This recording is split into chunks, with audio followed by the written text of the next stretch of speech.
So, ladies and gentlemen, we're gonna talk about Lil Simzz music that she released called No album that she released called No Thank You.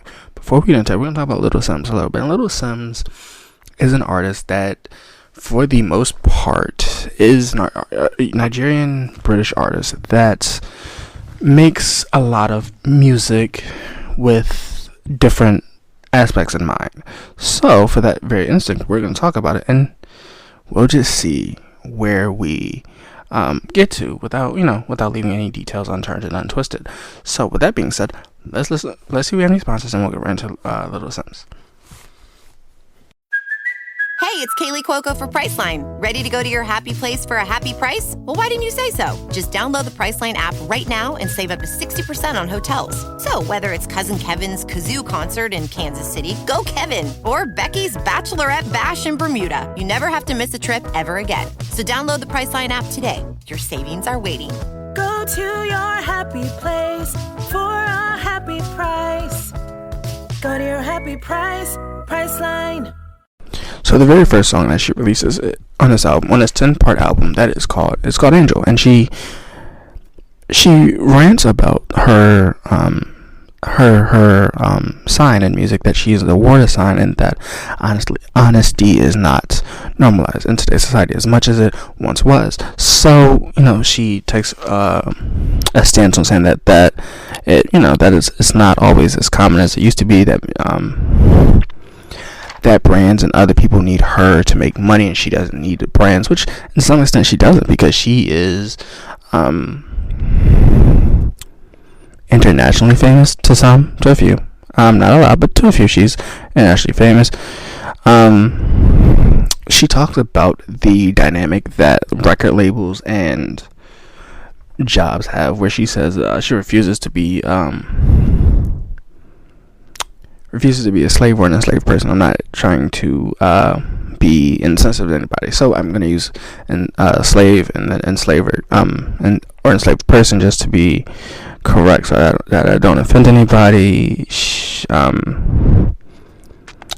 says she's going Megan on y'all, just like she's going famous on y'all. That's what I assume. She says don't take her kindness for weakness, and to some extent people do take kindness for weakness to some extent, and they really shouldn't. But it's a decently she talks about traditional roles and that they don't really matter, and that she doesn't care for them. And she says explicit she doesn't care about those roles or the normal traditions, which to some extent I think we get, because of the way she which I think we understand partially because of what she's saying. But she also mentions this one song, which is a weird line to me, because she goes, the same system that took everything from y'all think they're gonna give y'all the golden key to a sweet life, which to some extent you kind of get, no matter if you're British or the Americans, to some extent, where they have made their money off of different people and not giving them the keys to success, or giving them the keys to a sweet life or an amazing life. Like, that's not the top majority of them. This chorus of feel so alone, and you were an angel and stuff like that, and then praise you for your sign. I knew that you were an angel. That sounds great to me. She said she had 9 more songs in the booth, which this could be the 10 songs on this album, which to some extent is greatly and harmony wise is put very well together,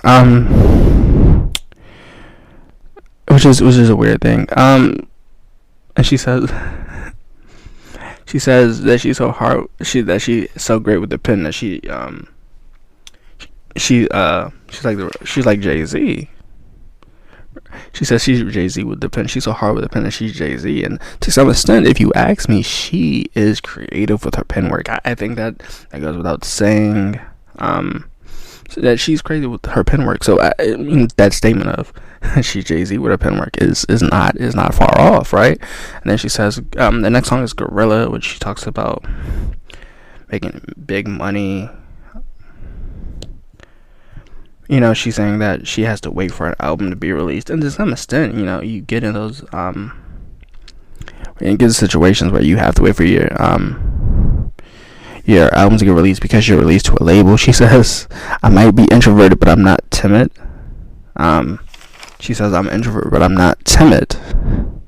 And to some extent, we get it. Like, she's very outspoken. She's spoken in her lyrics of what she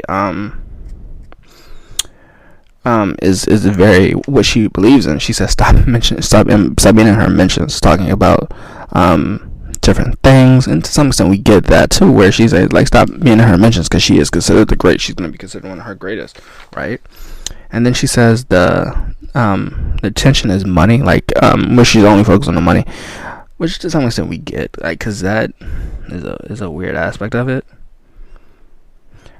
Which to some extent we get, you know, she is a big time drill artist to some, right? And Silhouettes, she says that she had them on their toes. Now they come back. Now they gotta be creative for me, which is to some extent they do. This chorus to this song is look inside yourself, your insecurities. Like this song is very uplifting. Silhouette is. It's a short song. The chorus is very uplifting. And then she says that she used to have bonds with friends. Now she now I don't see you as a friend because the bonds are broken because I had to set boundaries. Like these lines after lines are crazy because, you know, you have to set boundaries with some people because they abuse your trust in some way. And to some extent, she does that perfectly. She says that I'm not eating from her own name. Other people are. She says I'm not yet finished. And she, you know, I get my I'm listening to my thoughts because after a while I start giving my own advice and my own thoughts because I need to give them more attention than listening to others. She says no mercy in her next song. There's no mercy. She talks about getting busy with the forces, how they want to see a black woman or an African American woman or a Nigerian woman or that they want to see them get busy and kind of get involved and stuff. And to some extent, I think that, you know, that is some true. It's weird. She said, but at the time that she was dumb and she did it. She says everyone's getting paid off her name but her. So, and I think this is the thing. The thing is, she signed to a label. She doesn't say that the label directly, but she signed to a label, and so the managers, the lawyers, the execs, everyone in that business is eating, and she's only getting a small portion of the pie. And she said, I'm not living off of that, but everybody making money off my name, right? Which is weird. She says that 2-page deals are always bad. So this is the thing. If you ask me, you should never sign a deal that's only 2 pages because they're leaving a lot of stuff out that you don't know about, or the contract is just too simple, right? And business isn't too simple. Like contracts at the most, if you ask me, 5 pages. Which is, you know, it's a weird thing because she does acknowledge like the contract version of this, and I think to some extent that was needed. And then she talks about the power being in her name.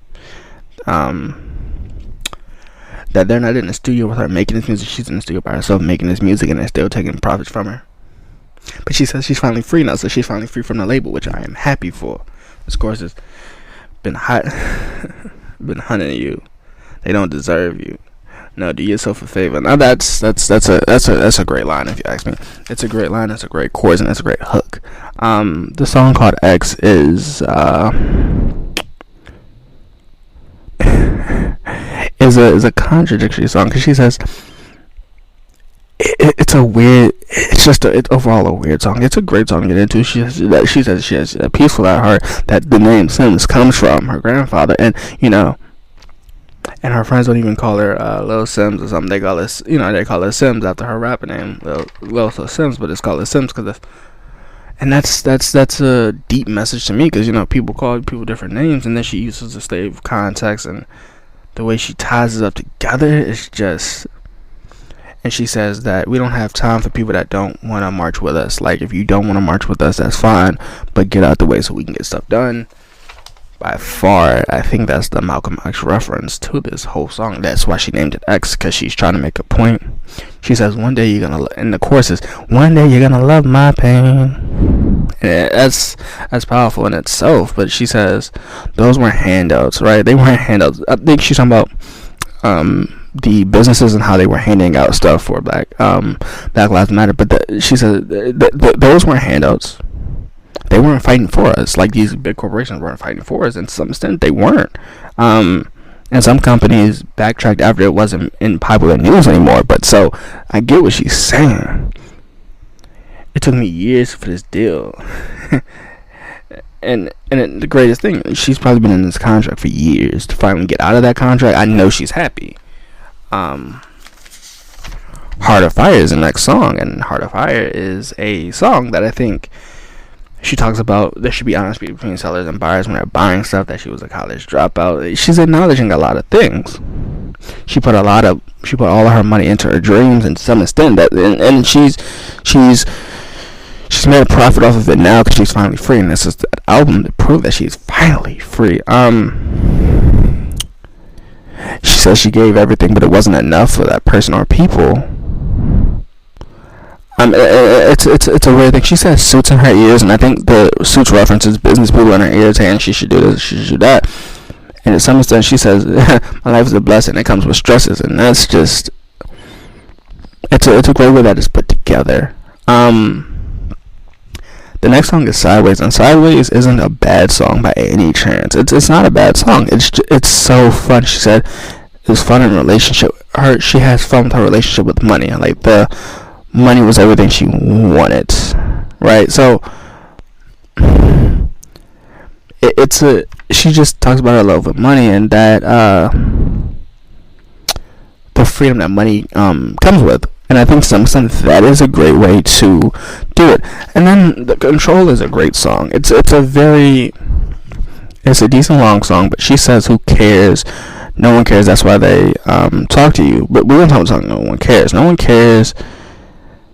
She says she just wants to make her mother proud, and she, by this thing she's been able to do, she's been able to do that. And to some extent we get it, because Lil Simzz has documented her kind of situations that she's been dealing with in all of these songs. But you hear throughout this song that she's very happy at the stage she is in now, and I don't blame Lil Simzz. But if you ask me right now what this album is, it's a 9 out of 10, because it's a solid album. It might look long for each song, but it's very powerful, and powerful is what I'm looking for, and the message behind it is great. That's why I love when Lil Simzz puts stuff together, because it is remarkable and it is great.